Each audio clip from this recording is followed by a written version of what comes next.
So almost 7 years ago, I spent a really cold, damp, quite miserable night standing in the dark outside a supermarket. And I've been thinking about it so much over the past few months. Well, actually, we know that kind of obviously experiences change our behaviour, just like stories change our behaviour. And I was stuck in that queue. I was queuing outside an Asda on the 29th of November. Actually, do you know what? It would have been the 28th of November, I think, 2013.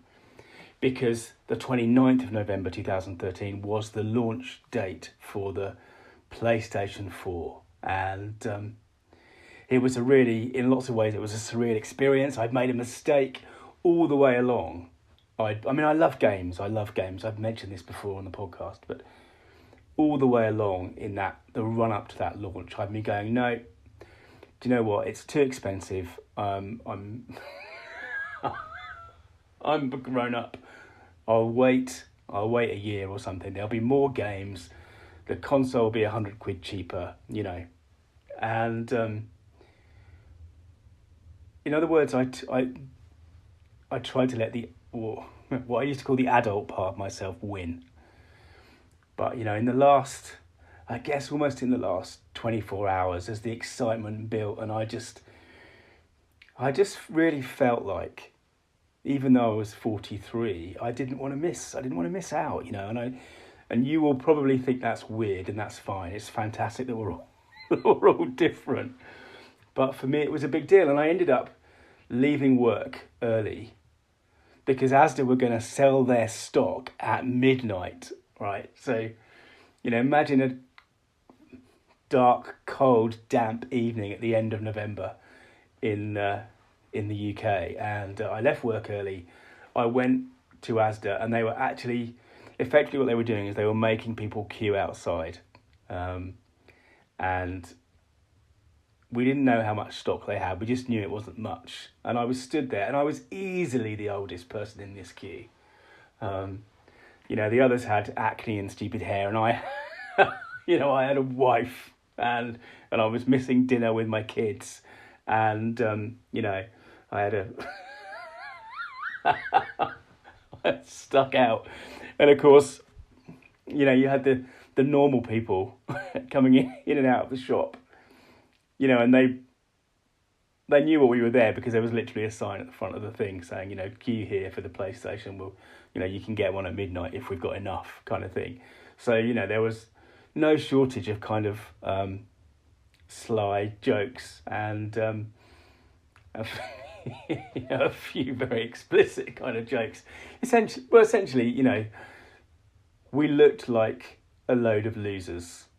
And, of course, it's easy to say now that the gaming industry has now surpassed music and movies in terms of its kind of the amount of money it generates and all that kind of stuff. But even back then, what I was doing for myself, I suppose, was I was reaffirming something, and it's easy to get kind of all movie of the week about this, but I was a gamer. I'd been a gamer since we've got our Spectrum, which would have been 84, I think. We got it 83, 84, something like that.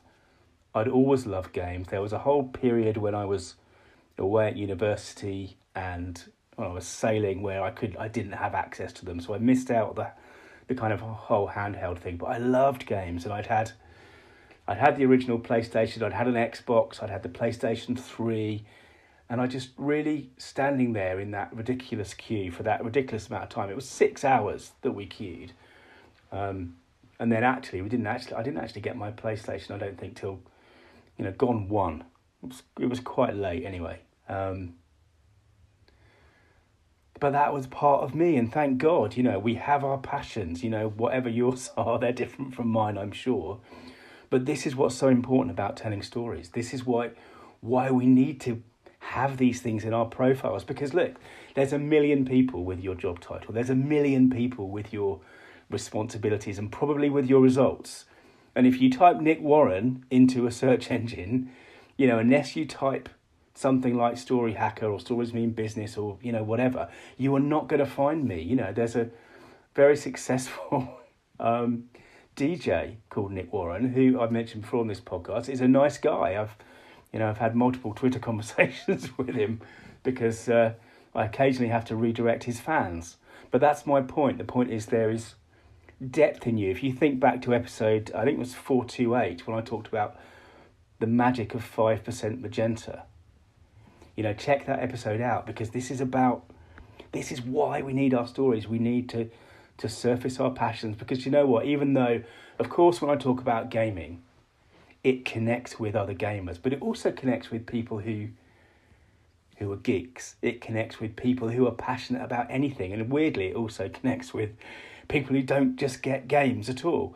And it starts a conversation, right? And the conversation is the way we tell so many of our stories, and it's the way that so many of our stories mean business.